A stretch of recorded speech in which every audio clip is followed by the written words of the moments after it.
Parents, teachers, caretakers, thank you for coming back again and again and again. We started something new last episode. We are talking about some of those places where some of our children, some of our teenagers, some of our young people have got derailed, have got distracted, are actually in a place where they're very down. So how do we begin to help them? So last week we talked about they become prisoners of their own appetites, their own desires, wrong desires, wrong appetites, wrong passions, that they become prisoners, and how do we begin to deal with them? Today we talk about some of our children, some of our teenagers have become prisoners of their own curiosities. What do I mean?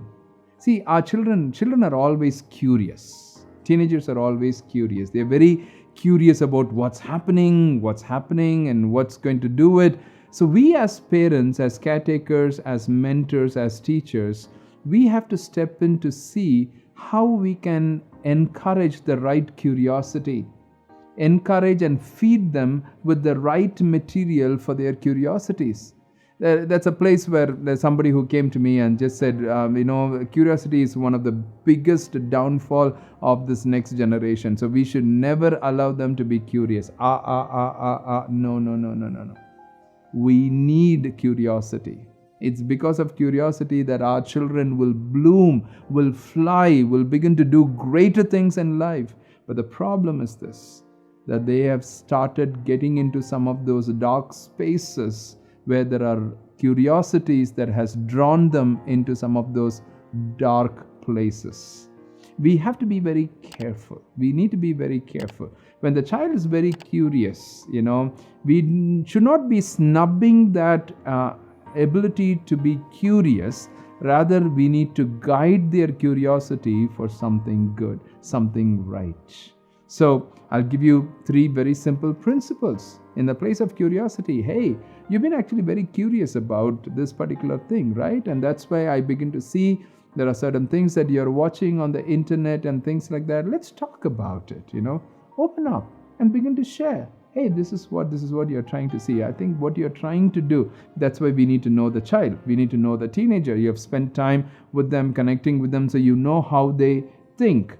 So you begin to say, maybe this is what you are actually trying to do it. They didn't start by saying, I want to get addicted and I want to spoil my life. No, they didn't start like that. No.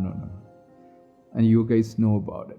They started off in the curious place, the curiosity. So if we can get involved. I know when I say this, the one person recently said this, and he said, George, I have a lot of things to do. I have a full-time job. Where in the world? See, I can't give you answers. Every family schedule, every family thing is so different. But in spite of all of that, we need to spend time, give time, and plan. Unless we plan for that time, it's not going to happen. One of my mentor, this guy is a speaker across the globe and who does several videos online and speaks in several conferences.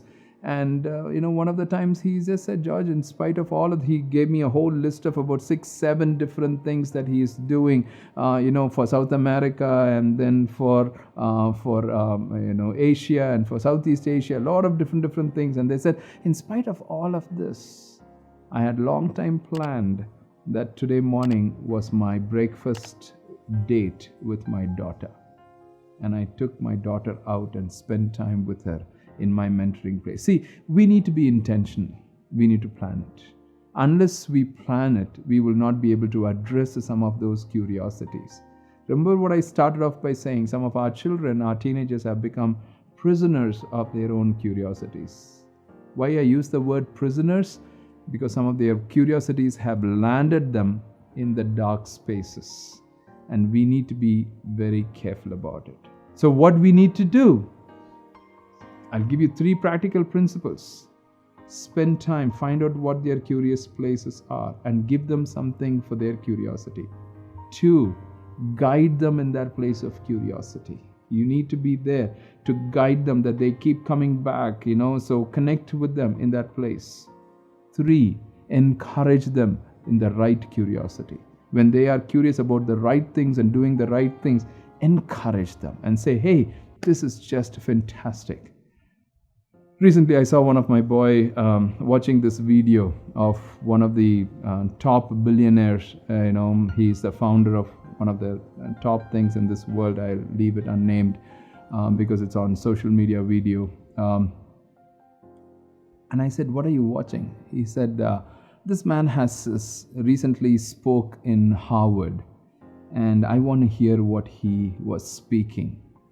He's one of the top guy, Dad. And I said, "Yeah, I know who that is." And I said, "Fantastic. You're actually wanting to see some of the principles." Then I saw him after he finished it. He goes into his room, he takes his journal out, and he's sitting and processing and writing down some of the things that he heard. And I just said, "Wow, that's just beautiful. That's amazing." And what did I just I didn't see it simply and just say, "Hey, that was great." No, I just went and said, "Hey, I saw you doing that and you did very well. You're on the right track. This is just fantastic." I spell it out. I spill it out. Yeah, sometimes we don't spell it, sometimes we don't spill it. We have to spell and spill. We have to spell it out. We have to spill it out. Letting them know, saying you're doing great. That's where their healthy curiosity will be fueled. We can't lose our next generation. That's the key need of the hour. To mentor and disciple the next generation, we have to be intentional in our walk. No matter how busy we are, there is nothing that can come in that way of mentoring the next generation. We need to mentor our children, our teenagers.